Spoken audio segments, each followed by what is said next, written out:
Logo depois que Zedequias, filho de Josias, se tornou rei de Judá, o Senhor Deus me mandou fazer uma canga de madeira com tiras de couro e colocar no meu pescoço. E Deus me disse que mandasse uma mensagem aos reis de Edom, Moabe, Amon, Tiro e Sidom, por meio dos seus embaixadores que tinham vindo para se encontrar com o rei Zedequias.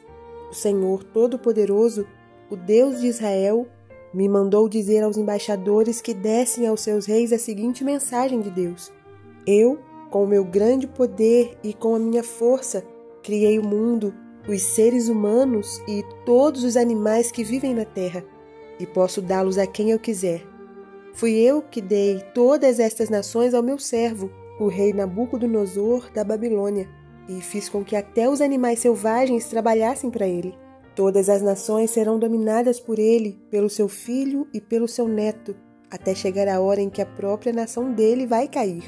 Então a Babilônia será dominada por muitas nações e por poderosos reis. Mas se alguma nação ou reino não quiser servir ao rei da Babilônia, nem obedecer ao seu governo, então eu a castigarei com guerra, fome e doença.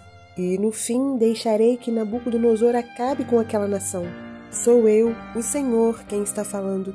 Não deem atenção aos seus profetas, nem a qualquer um que diga que pode adivinhar o futuro, seja por sonhos, por invocação dos espíritos dos mortos ou por feitiçaria. Todos eles dizem que vocês não devem se entregar ao rei da Babilônia.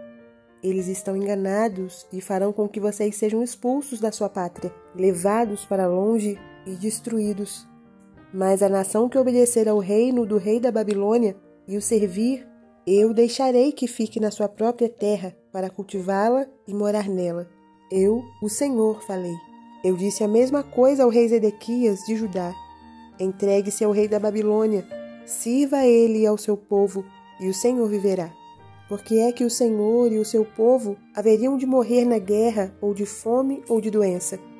Pois é isso que o Senhor Deus disse que acontecerá com qualquer nação que não servir ao rei da Babilônia. Não deem atenção aos profetas que dizem que vocês não devem servir ao rei da Babilônia. Eles estão enganando vocês. O Senhor Deus mesmo disse que não enviou esses profetas e que eles estão mentindo em nome dele. O resultado será este: ele expulsará vocês, e vocês e os profetas que estão contando essas mentiras morrerão. Então eu contei aos sacerdotes e ao povo que o Senhor Deus tinha dito o seguinte: não deem atenção aos profetas que dizem que logo os tesouros do templo serão trazidos de volta da Babilônia. É mentira. Não os escutem. Sirvam ao rei da Babilônia e assim vocês viverão. Por que fazer com que esta cidade vire um montão de ruínas? Se eles são realmente profetas e se têm a minha mensagem, então peçam a mim, o Senhor Todo-Poderoso, que não permita que os tesouros que foram deixados no templo e no palácio real de Jerusalém sejam levados para a Babilônia.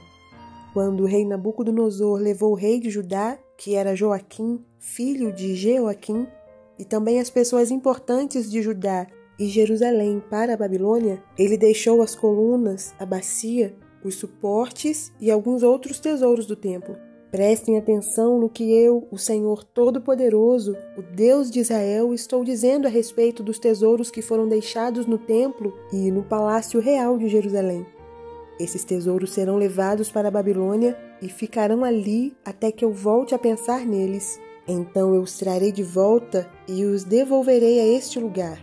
Eu, o Senhor, falei. Os canzis simbólicos.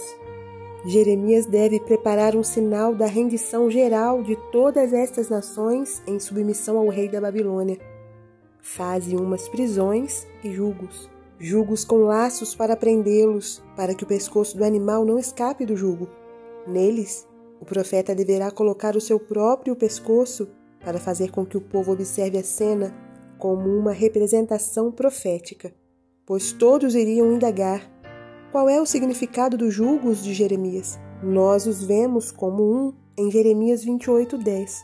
Com isto, ele indicava que não lhes aconselhava a fazer nada que ele mesmo não estivesse decidido a fazer, pois ele não era daqueles que carregam os outros com cargas difíceis de transportar, cargas que não tocam nem ainda com um dos seus dedos. Os ministros devem se colocar sob o peso e a obrigação daquilo que pregam a outros.